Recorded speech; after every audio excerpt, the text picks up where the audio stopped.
एक दिन सुबह माँ ने अपने बेटे अहमद से कहा, बेटा, आज हमारे घर में सब्जियां खत्म हो गई हैं। चलो मेरे साथ बाजार चलते हैं। अहमद खुशी खुशी तैयार हो गया। वह अपनी माँ का हाथ थामे बाजार की तरफ चल पड़ा। रास्ते में पक्षियों की चहचहाहट और लोगों की आवाजों से माहौल खुशनुमा लग रहा था। जब वे बाजार पहुंचे तो हर तरफ रंग बिरंगी सब्जियां नजर आ रही थीं। टमाटर, आलू, प्याज, पालक, गाजर और बैंगन। अहमद बड़ी दिलचस्पी से सब देख रहा था। माँ ने दुकानदार से कहा, भाई, 1 किलो टमाटर, 2 किलो आलू और आधा किलो पालक दे दीजिए। अहमद ने पूछा, अम्मी, यह पालक क्यों ले रहे हैं?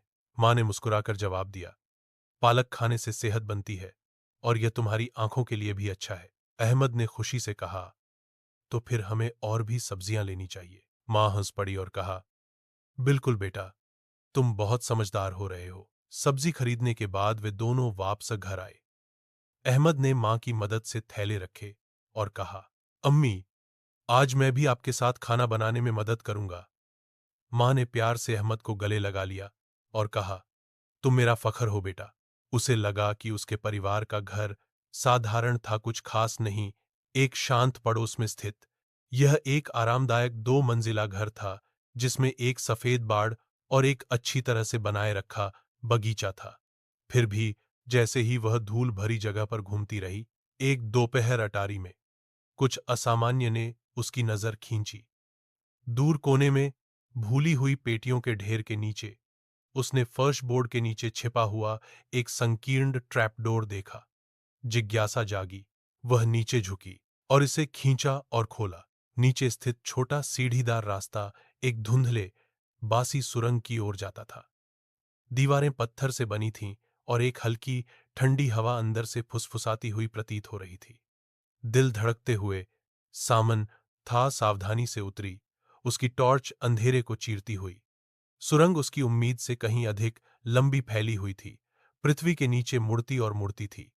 वह इस भावना को दूर नहीं कर सकी कि शाल भी थी, वह अतिक्रमण कर रही थी, कि कुछ उसका इंतजार कर रहा था। लगभग अनंत काल के बाद सुरंग अंततः एक छिपे हुए कमरे में खुल गई। दीवारें पुरानी अलमारियों से भरी हुई थीं, जिनमें अजीब चमड़े से बंधी हुई पुस्तकें। कमरे के बीच में एक पुरानी मेज धूल भरे कागजात और पत्रिकाओं से घिरी हुई थी। जैसे ही सामंथा दस्तावेजों को पढ़ रही थी, उसके हाथ कांप रहे थे। अभिलेख मना किए गए के बारे में बात करते थे।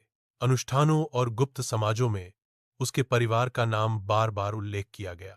जितना गहरा उसने पढ़ा, उतना ही उसे एहसास हुआ कि उसके परिवार का इतिहास गहरे रहस्यों से जुड़ा था, रहस्य जो दफन रहने के लिए थे।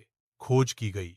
उसने कुछ ऐसा उजागर किया था जो किसी को पता नहीं होना चाहिए था, कुछ ऐसा जो पीढ़ियों से छिपा हुआ था। जैसे ही खोज का भार उस पर पड़ा, उसने उसके पीछे से सबसे हल्की आवाज सुनी, और एक फुसफुसाहट, धीमी और ठंडी। वह अकेली नहीं थी।